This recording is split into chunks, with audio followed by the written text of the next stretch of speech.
একটা সংসারে স্ত্রীকে স্বামীর চাইতে বেশি হিসেবি হতে হয়। স্ত্রী হিসেবি না হলে সংসারের উন্নতি সম্ভব না। বেহিসেবি মানে কৃপণতা নয়, বরং অপ্রয়োজনীয় খরচ না করাই হচ্ছে হিসেবি। ভালোবাসা পাওয়ার আগে সম্মান খুঁজুন।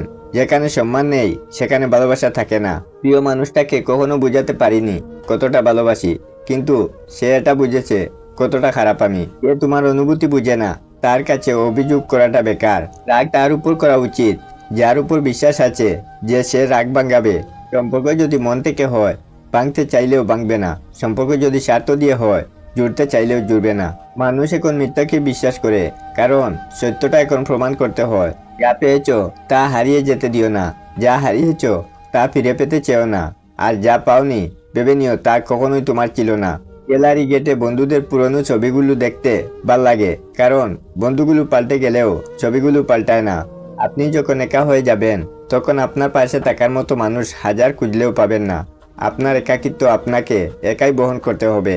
আর এই সময়টুকুতে আপনি যা শিখবেন পৃথিবীর আর কোথাও আপনি তা শিখতে পারবেন না। মানুষের আসল রূপটা তখনই দেখা যায় যখন সম্পর্কটা শেষ হয়ে যায়। এমন প্রেম করো না সকালে আছে বিকেলে নেই। এমন বন্ধুত্ব করো না সময়ের সাথে সাথে দূরে সরে যায়। এমন ভালোবাসো না যেখানে অভিনয় ছাড়া কিছুই নেই। প্রত্যেকের সমস্যার শেষ সমাধান হলো হয় ক্ষমা করে দাও, না হলে ক্ষমা চেয়ে নাও। ক্ষমা চাইলে সম্মান কমে যায় না, নরম তো সে হয় যার কাছে সম্পর্কের কদর বেশি। এই সময়টা খুব কঠিন, যে সময় চোখের জল ফেলতে হয়, কিন্তু ওই সময়টা তার চেয়েও অনেক বেশি কঠিন যে সময় চোখের জল লুকিয়ে হাসতে হয়। একটা সম্পর্ক শুধু তৈরি করলেই হয় না, সেটা মর্যাদা দেওয়াটাই শিখতে হয়। জীবনে ভালোবাসা নয়, ভালো থাকাটাই সব।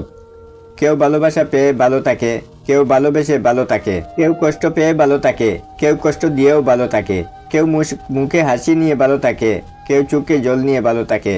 বর্তমানে আত্মীয় স্বজনদের মধ্যে দেখা যায় যাদের টাকা পয়সা বেশি কেবল তাদের সাথে সবাই সম্পর্ক রাখতে চায়।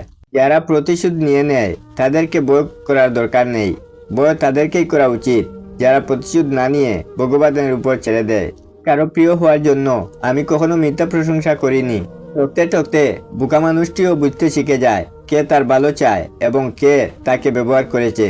কারো খারাপ সময় এলে তাকে কখনো আঘাত দিও না, পারলে সাহায্য করো, কারণ খারাপ সময় একদিন তোমারও আসতে পারে। জীবনে টাকা থাকাটা অত্যন্ত জরুরি, কিন্তু জীবনে শান্তি থাকাটা খুব জরুরি। আমরা সবাই কারো না কারো গল্পের বিরক্তিকর একটা চরিত্র।